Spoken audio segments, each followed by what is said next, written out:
Kill Free. Live mula sa Alaminos City, nagpapatrol si Cory Quintos. Kasalukuyan niyang nagaganap ang maikling programa dito sa Festival at Alaminos. Ito nga ay yung pag-iihaw at syempre budol fight na magaganap open to sa mga Alaminyans at syempre sa local government ng Alaminos City. Kanina nga tulad ng sinabi ko, tinatayang 5,000 iba't ibang klaseng isda ang iihawin dito. 3,000 dito ang bangus at ang iba naman ay ibang klase ng isda. Ito nga ay patunay na fish kill free ang lungsod ng Alaminos dahil ito nga rin ay apektado ng naganap na fish kill dito sa Western Pangasinan.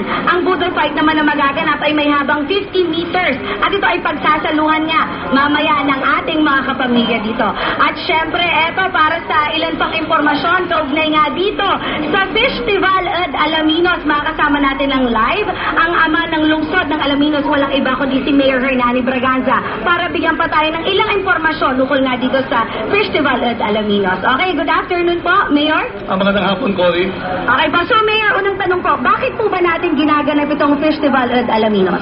Well, unang-una, ito po yung pamamaraan namin para pagbibigay ng pagpapasalamat sa Panginoon dahil wala pong fish kill dito po sa lungsod ng Alaminos ngayon at hindi pa kami nagkakaroon ng fish kill dito po sa Alaminos. Pangalawa, ito pagpapasalamat po namin sa aming mga kababayan doon po sa patuloy na pangangalaga po nila sa kalikasan. At bilang pagpapatunay na yung pong kabuhay at kalikasan, pwedeng magsama o mag-combine. Hindi kailangan isakripisyo yung isa para umunlad yung isa. Kung tamang pamamaraan lamang ng paggamit ng kalikasan at responsable po tayo na magkaroon ng kabuhayan, magiging sustainable yung ating kabuhayan. At hindi mangyayari, nakakalungkot mang sabihin na nangyayari po sa ibang lugar ngayon. Okay, Mayor, so naapektuhan po ba ang turismo ng Alaminos nung naganap nga itong fish kill sa Andat, Bolinao? Wala, unang-una, apektado dito yung industriya ng bangos. Walang ibili. Bangus, pangalawa, bagsak yung presyo ng bangus. At pangatlo, basta isipin lang natin, this is the national fish. Parang sinira rin natin yung pangalan. Ano po ng ating fish? So marami po ngayon ang apektado ang kabuhayan sa amin. Of course, yung mga retailers. Pangalawa, siyempre apektado rin ho yung mga producers na kung saan tinamaan ho yung kanilang malaking kapital.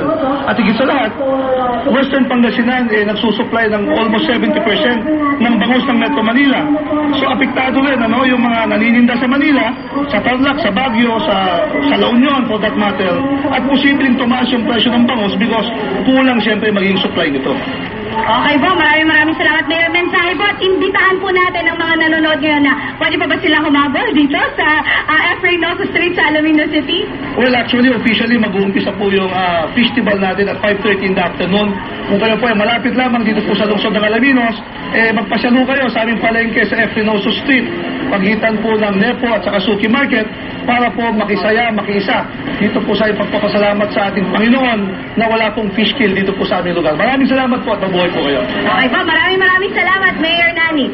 Ayan po muna ang latest mula rito nga sa Festival at Alaminos. Ayan, mamaya po subukan din nating makausap ang B4 Director para nga sa kanilang pag-monitor dito sa Anda, Bolinao. Balik muna sa inyo sa studio.